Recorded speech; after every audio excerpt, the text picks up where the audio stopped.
क्षयं कर्म यस्मिन् परे स्वल्पितं प्रक्षयं यान्ति दुःखानि यन्नामतः अक्षरो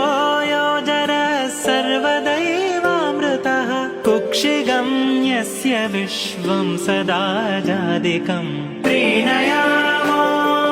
वासुदेवं देवतामण्डलाखण्डमण्डलम् अखण्डमण्डलम् प्रीणयामो वासुदेवं देवतामण्डलाखण्डमण्डलम् अखण्डमण्डलम् अखण्डमण्डलम् अखण्डमण्डलम्